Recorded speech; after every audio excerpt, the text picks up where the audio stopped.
Hey everyone, welcome to this explainer. Now, right off the bat, we're not doing a political debate today. Nope. Instead, we're putting on our detective hats to conduct a high-stakes forensic investigation into one of the most complex, devastating, and meticulously planned terror plots of the century. We're going to thoroughly deconstruct the tragedy of the Pulwama attack. And we're doing this by looking strictly at the evidence, the physical footprint, and the absolutely astonishing digital trail left behind. So here's the massive question we really need to figure out. It's kind of the defining mystery of this whole explainer. How exactly does a payload of that magnitude make its way past layered security, checkpoints, and complex intelligence networks to strike the heart of a massive military convoy?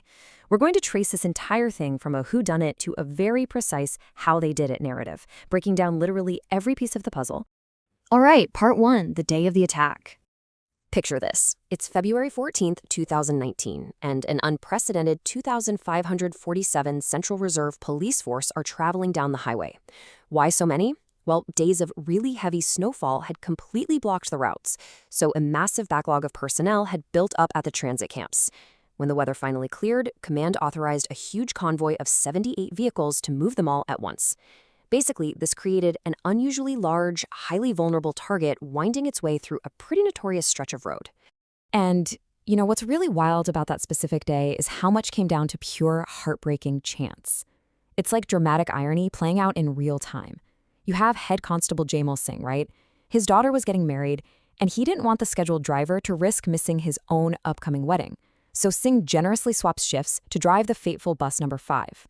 Meanwhile, another constable, Sharendra Yadav, physically steps off that exact same bus at the very last second just because a friend called out to him from another vehicle. Miraculous escapes for some and truly fatal coincidences for others. Okay, so right around 2:50 p.m., Assistant Sub-Inspector Mohan Lal is sitting at a strategic checkpoint, and he spots something wrong, an anomaly. There's this blue Maruti eco-car maneuvering at a highly abnormal speed, actively trying to weave into the secured convoy. He instantly issues a 44 flash on the radio, which is a severe high alert code. Realizing the vehicle isn't stopping, ASI Mohanlal heroically chases it down and literally opens fire. But the speeding car evades him, accelerates, and violently rams into CRPF bus number 5 at milestone 272. The explosion is deafening. I mean, it was heard up to 10 kilometers away. 40 soldiers, including the heroic ASI Mohanlal, are killed instantly. Which brings us to part 2, building the terror architecture. Now, you might assume this was just a lone wolf operation, right? Well, actually, scratch that. It was anything but. It was a highly organized cell with strict compartmentalization. Think about the roles here. You've got Umar Farouk, the mastermind and bomb maker sent directly from Pakistan. You have Adil Dar, the local recruit handpicked as the bomber. Then there's Uzman, a deadly sniper whose earlier death actually acted as the spark for this specific plot. And finally, the overground workers, the OGWs, like Shakir, Sajjad, and Owais. These guys were the logistical backbone. They seamlessly provided the safe houses, the vehicles, and the everyday supplies right under the radar. So you've got to wonder, how do you actually get military-grade explosives across one of the most heavily guarded borders on Earth? The answer is meticulous physical logistics. The operatives would wait for Amavasya, which are the darkest, moonless nights of the month. They completely bypass the heavily fenced surface by crawling through these pre-dug, 3-meter-wide underground tunnels in the Katua and Samba sectors. Operatives like Umar were carrying around 25 kilograms of RDX in standard backpacks. Once they were across, they just vanished into the local economy. They literally hid amidst bags of flour in commercial trucks to move deep into the region. Bit by bit, this massive arsenal gets gathered in the storage room of a local furniture shop. And the final bomb recipe was just staggering.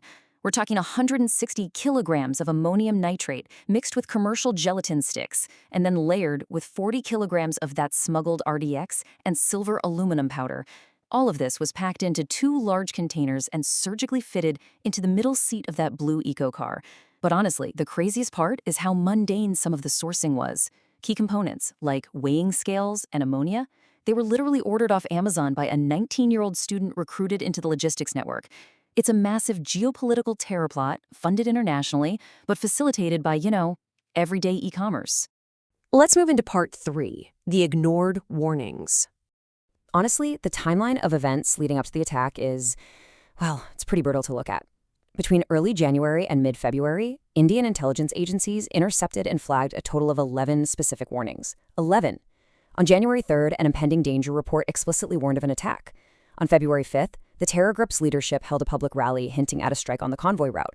There was even a final warning issued on February 13th, literally one day prior to the explosion.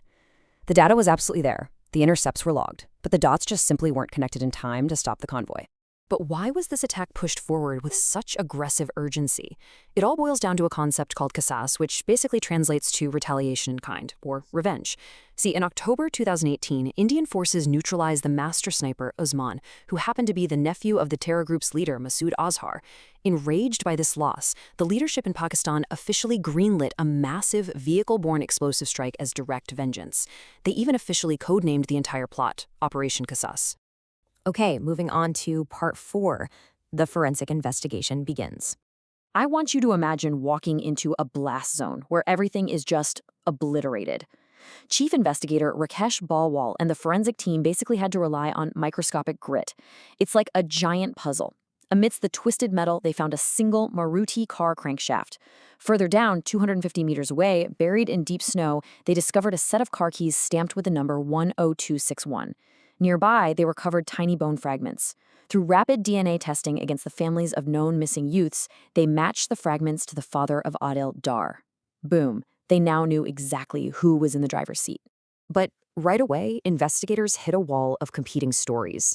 A propaganda video of Adil Dar was released to frame this as just a lone, disgruntled local youth acting entirely on his own. But the forensic reality? It told a totally different story. Investigators realized the audio in the video didn't even sync with Adil's mouth. Someone else was speaking. So, with the help of the FBI, they traced the IP address of the WhatsApp account that uploaded the video. It didn't originate locally. It pinged directly back to Muzaffarabad, across the border. So, with international coordination confirmed, they still needed to crack the local logistics. That singular crankshaft found in the debris was handed over to Maruti's corporate technical team. Even though the perpetrators heavily erased the chassis numbers, the experts managed to retrieve the engine block data.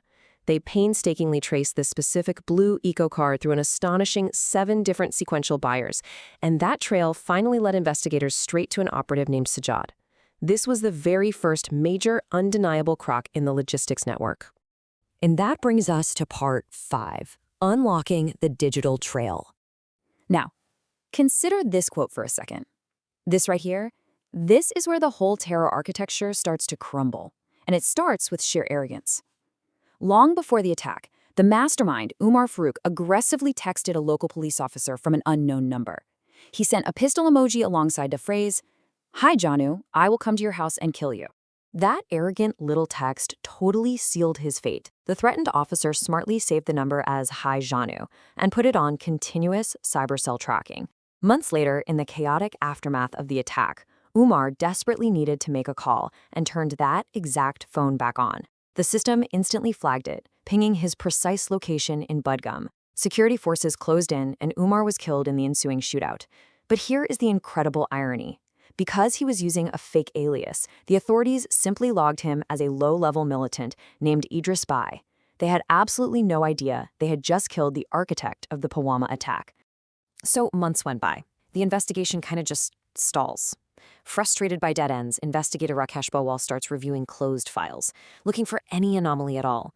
He notices that this so-called low-level Idris Bai had been carrying a super expensive iPhone and a Samsung device, both of which were completely smashed during the shootout. Acting on a totally desperate hunch, the investigative agency pulled these shattered devices out of a dusty evidence locker and shipped them off to India's top cyber agency, CERT-In. Well, that desperate gamble paid off. Big time. The engineers at CERT-In didn't just extract data from the smashed physical memory, they actually managed to access the device's cloud backups. They recovered a staggering 100 gigabytes of perfectly preserved data, dating all the way back to 2014. The ghost was suddenly undeniably brought into the light.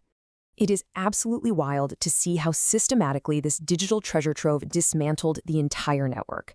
They found 16 hours of voice notes, mathematically matching the voice of a handler in Pakistan. They found a casual photo of the blue eco car parked outside a house, which gave them the exact GPS coordinates to arrest Shakir Bashir. They found a photo featuring a really distinctive wooden Almira, matching the background of the bomber's propaganda video, leading to another arrest.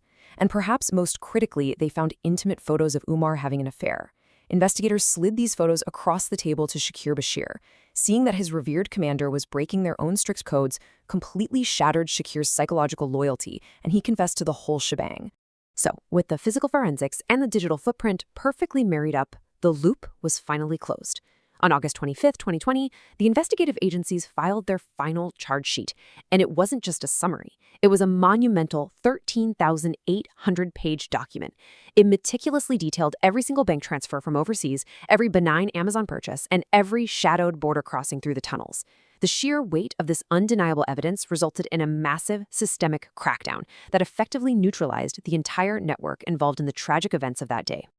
We've seen how pure physical grit, combined with some truly cutting-edge data forensics, brought an international terror network to light.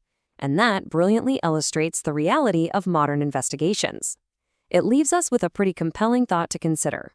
In an era where a shattered smartphone sitting in a dusty evidence locker can hold vastly more operational evidence than a massive physical crime scene, is any conspiracy, no matter how deeply buried, truly untraceable? Thank you so much for joining me for this explainer, and keep questioning the evidence around you.